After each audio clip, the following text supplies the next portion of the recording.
Que cache la crise qui secoue Berlin et Kiev? Lorsque l'Allemagne exige le retour de près d'un demi-million d'Ukrainiens, c'est toute l'Europe qui retient son souffle. Une fracture inédite s'ouvre et menace l'équilibre fragile du continent. Tout a explosé lorsque Friedrich Merz, chancelier allemand, a publiquement accusé Volodymyr Zelensky. L'Allemagne, dit-il, héberge désormais des déserteurs ukrainiens. Selon les autorités, près de 490 000 hommes en âge de combattre vivent outre-Rhin.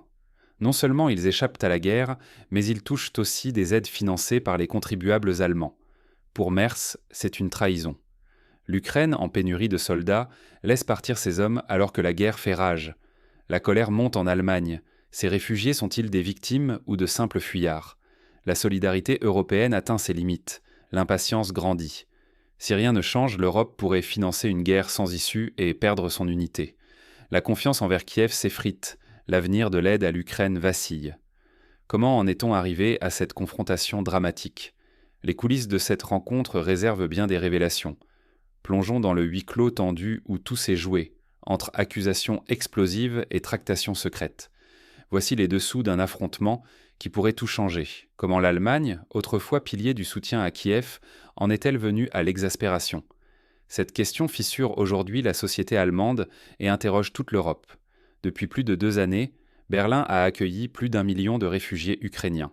Parmi eux, près d'un demi-million d'hommes en âge de combattre bénéficient de la protection et des aides sociales allemandes, alors que les forces armées ukrainiennes manquent cruellement de soldats. Ce chiffre frappe les consciences. Presque 500 000 hommes aptes au service militaire vivent loin du front, tandis qu'à Kiev et Odessa, la conscription forcée fait rage. Pour beaucoup d'Allemands, cette situation est incompréhensible, voire choquante, dans un contexte de crise économique et sociale sans précédent. L'effort financier aussi devient écrasant. Plus de 50 milliards de signes monétaires européens ont été envoyés à l'Ukraine pour soutenir la résistance, la reconstruction et l'aide humanitaire. À lui seul, ce montant incarne le sacrifice allemand, mais la générosité de Berlin semble désormais atteindre une limite. Dans les cafés, les files d'attente, la question revient, jusqu'où ira-t-on? Les contribuables s'inquiètent de voir leur argent peut-être gaspillé, voire alimenter des dérives qu'on n'ose plus nommer. Poursuivre ce soutien inconditionnel, c'est risquer d'alimenter une crise sociale et politique majeure en Allemagne et, par ricochet, en Europe. La fracture est devenue visible. Les élites ne peuvent plus ignorer l'exaspération d'une population épuisée par l'ampleur de l'effort et le sentiment d'impuissance face à la corruption à Kiev. Mais ce malaise n'allait éclater au grand jour qu'au moment où le chancelier Friedrich Merz a choisi de confronter publiquement Volodymyr Zelensky. La confrontation à Berlin va tout changer, exposant au grand jour les tensions et les non-dits entre les deux gouvernements. Rien ne sera plus jamais comme avant. Quand les vérités éclatent, Merz rompt avec l'hypocrisie diplomatique. Au cœur de Berlin, une confrontation explosive se déroule entre 4 murs. Friedrich Merz, chancelier allemand, brise le protocole et exige, sans détour, le retour immédiat de tous les hommes ukrainiens d'âge militaire réfugiés sur le sol allemand. Nous hébergeons près d'un demi-million d'hommes en âge de se battre, qui vivent de nos aides alors que leur patrie se vide de ses forces, lance-t-il à Volodymyr Zelensky. L'Allemagne n'est pas un refuge pour déserteurs, ni une tirelire sans fond. Zelensky, pris de court, se défend. Il invoque la peur, l'asile, la guerre, mais Merz coupe court. Ce ne sont pas des réfugiés, ce sont des hommes qui fuient à leur devoir. Le ton monte. Merz accuse aussi l'Ukraine de détourner l'aide européenne, dénonçant une corruption systémique qui fait disparaître chaque semaine des millions d'euros payés par nos contribuables. Zelensky promet des réformes. Merz reste inflexible. Les promesses ne suffisent plus. Nous attendons des preuves, et vite. La presse allemande s'empare de l'affaire. Les unes parlent d'ultimatum, l'opinion publique, lasse d'un soutien sans fin, bascule, la solidarité s'effrite, la colère monte. Les sondages montrent que, pour la première fois, le soutien à l'Ukraine devient minoritaire. L'Allemagne vacille, rompre avec Kiev, c'est risquer de livrer l'Ukraine à la Russie. Mais continuer, c'est sacrifier l'unité nationale, la confiance des citoyens et la réputation humanitaire du pays. La tension atteint son paroxysme. L'Europe doit choisir entre fermeté et solidarité. L'avenir du soutien occidental à l'Ukraine est désormais suspendu à un fil. Face à cette fracture historique, Zelensky doit réagir vite. Une nouvelle séquence s'ouvre, où chaque geste sera scruté par l'Europe entière. L'Allemagne va-t-elle être la première à rompre avec l'Ukraine? La tension monte à Berlin. Pour la première fois, le gouvernement n'exclut pas des mesures radicales contre les réfugiés ukrainiens. Parmi les annonces chocs, la suspension imminente des aides pour des centaines de milliers d'Ukrainiens en âge de combattre, et même la menace d'expulser tous les hommes de 18 à 60 ans. Ce scénario, encore tabou il y a quelques mois, est désormais discuté à haute voix, porté par une opinion excédée et un exécutif à bout de nerfs.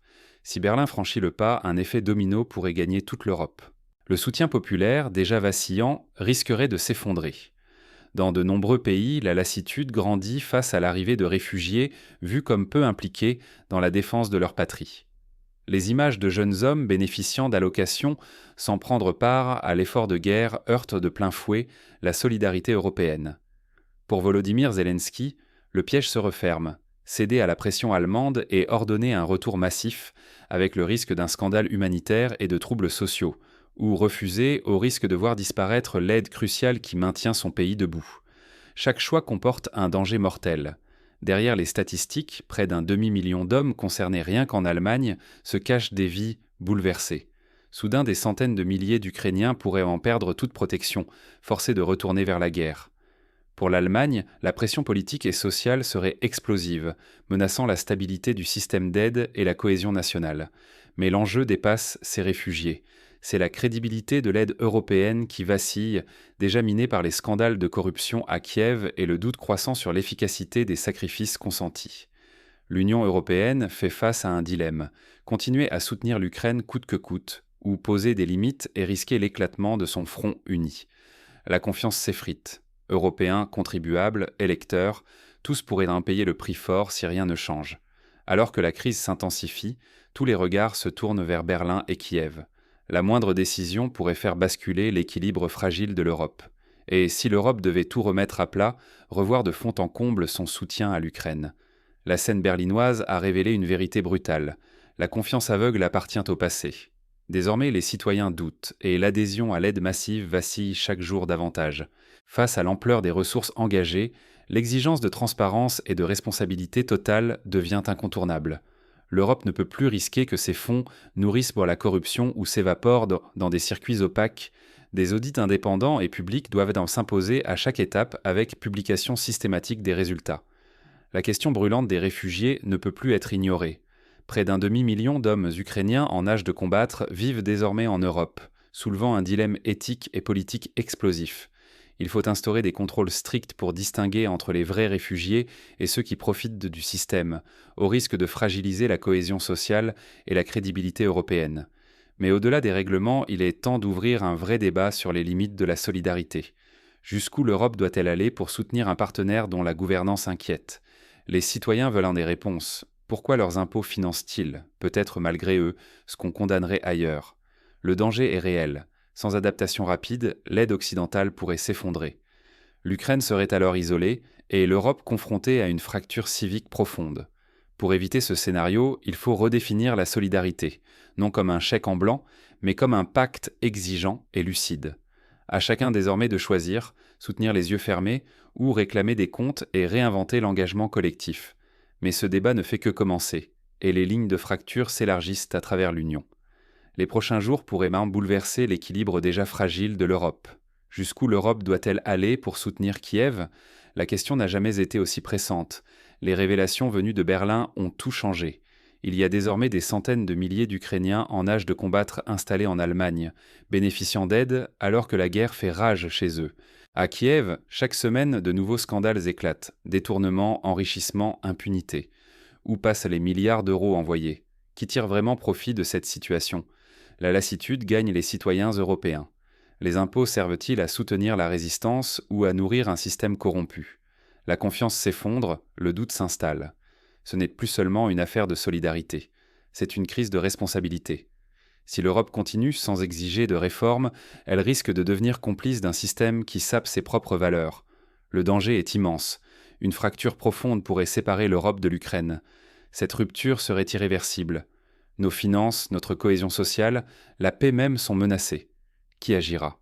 Les dirigeants européens ont une responsabilité historique, mais chaque citoyen doit se demander jusqu'où sommes-nous prêts à aller ? Faut-il imposer des conditions strictes à l'aide ou accepter de perdre en crédibilité ? Fermer les yeux ne fera qu'aggraver le malaise. Seule une exigence de transparence et un débat ouvert peuvent sauver la solidarité et l'efficacité de notre soutien. L'heure est venue de choisir. Défendre l'engagement européen ou laisser la fracture s'installer.